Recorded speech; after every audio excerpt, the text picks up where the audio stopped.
Welcome back to SB Ramble On, and thanks again for joining us on another one of these fun-filled projects. Jenny's out of town this week, and the next project I've been tasked with is tearing apart our V-berth and accessing the diesel tank.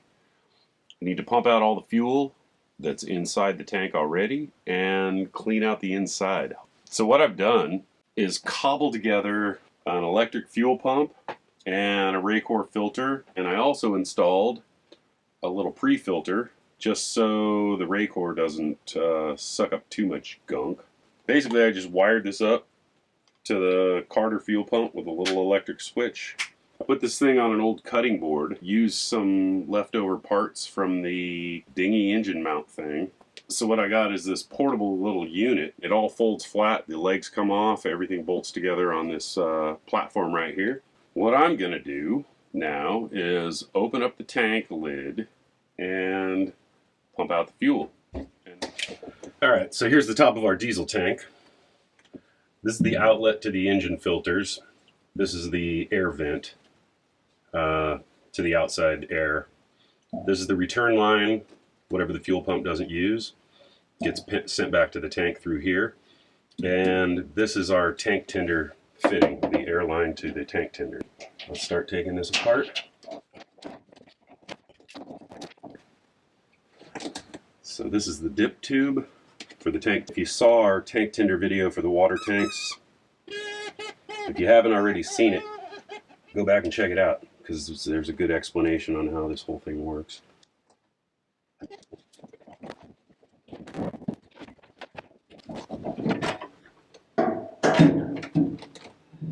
Oh, geez. Yeah, buddy. So this is our dip tube, and it looks kind of filthy. So I got a lot of gaskety material.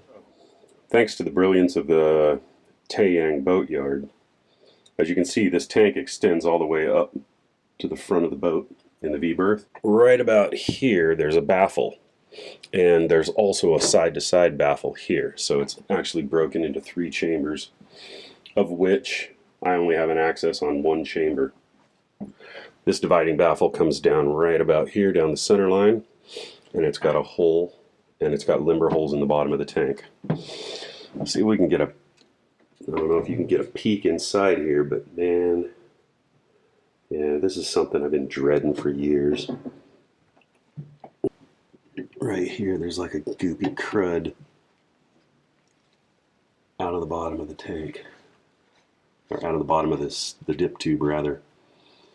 So that's the suction pipe, and it's just, I'm gonna have to take it down to the shed and blow it out with compressed air and clean it as best I can. So I've got my intake line with my pre-filter hooked up to this copper dip tube. And I got my outlet pipe going to a 5-gallon diesel jug. Let's flip the switch on my little thing and see what happens. There it goes. I got red diesel coming in. Got the fuel bowl on the bottom of the filter filling up. So I'm pulling off the top of the tank right now, and it's pretty good red diesel. There's a lot of crud coming in just off the surface. I don't know if you can see this thing on camera, but yeah, it ain't looking pretty. Oh man, there's a ton of grit coming out. Look at these chunks. I'm gonna blow through these filters like crazy. Man, that is a lot of schmutz. So after only about 6.5 gallons, this little fuel filter has been plugged with a bunch of gunk. I think I was sucking too deep off the bottom of the tank. Luckily, I got a 4-pack of these on Amazon, and it's a Wix 33003, and it's just an inline filter, and now I gotta just change this filter out. The Raycor bowl actually looks really clean, and I'm surprised.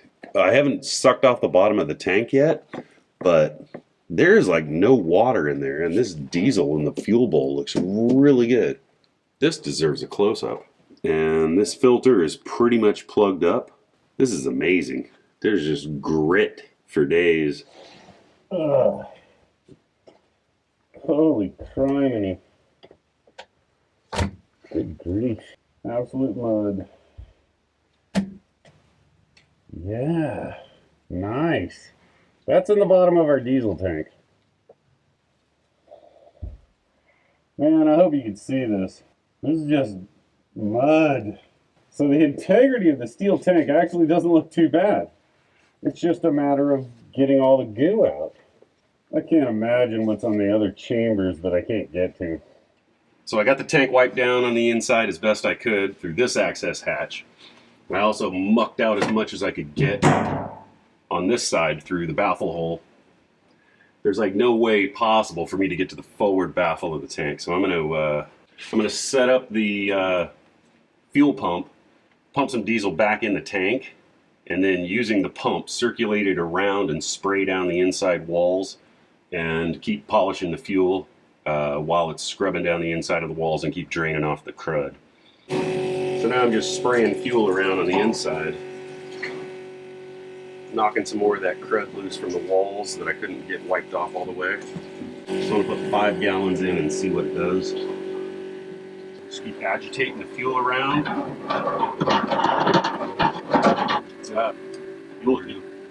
This fuel filter's starting to collapse. Now I gotta change it.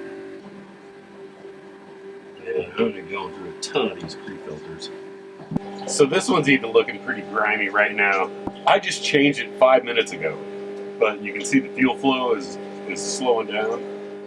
I'm gonna go ahead and pop in a new one. All right, so this thing's been running several hours, turning that 5 gallons of diesel over and over and over inside the tank. I'm on another filter change. This is the 9th pre-filter that I've ran pumping this tank out. I've got one more left and I might have to get more. I want to get a calibration reading on the 5 gallons that's in here on our tank tender and see just how many inches of diesel 5 gallons equates to. So apparently the dip tube that goes to the bottom of the tank was too long. So from the factory, they just ran an extra fat gasket and a bead of sealant all the way around. I guess it worked. I can actually see the spot where it was touching on the bottom of the tank now that the tank's clean. But I had to take it out and cut off almost a 1/4 inch of the standpipe. Now the lid fits and the gasket material that I got to replace the old gasket will fit better. This is the tank tender that monitors the diesel. All right, so 5 gallons of diesel in the tank. I got the thing installed and it reads 5.5 inches of diesel fuel. And then I'll put 5 more gallons in and see what that looks like. So now there's 10 gallons of diesel in the tank. And that equals about 6.5 inches. And now with 15 gallons of diesel in the tank, so I'm reading 9 inches. As you can see, it's not consistent because of the shape of the tank. So while this fuel pump is working, let's go ahead and make that gasket for the lid.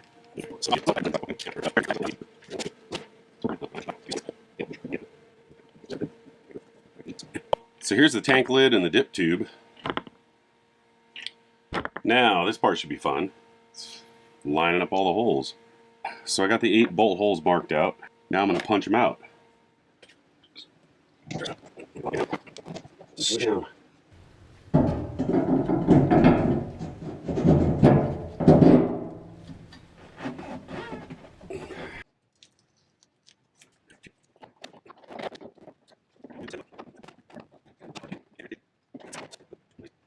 check this real quick for air leaks. Make sure the tank tender works. All right, so the tank's about as clean as I can get it right now. I've got 15 gallons of diesel in there. One of our viewers that we correspond with a lot, Rich Casano, he's got a Toshiba 40. He recommended Startron fuel tank cleaner. It's a product made by Starbright, and I think a quart of it treats like 250 gallons. So I'm going to try that once we get some more volume in the tank and maybe get out and slosh it around a little bit and see what happens.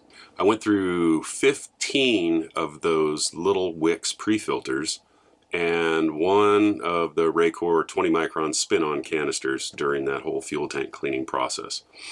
Obviously it's not perfect, but we need to get some more tank volume in there and do some circulating around. So the tank is reputed to be about 90 gallons capacity, so We got to take on a lot more fuel in order to possibly make that fuel tank cleaner work. And I'm probably going to go through a lot more fuel filters in the process. So stay tuned next time. Next video is going to be me installing the dual ray core fuel system. And I've got a new location where I want to mount the filters. Should be easier access than back in the engine room. Thanks for watching. If you liked it, give it a thumbs up. And if you haven't already, hit the subscribe button. We just broke 500 subscribers and we're somewhere up around 514 now.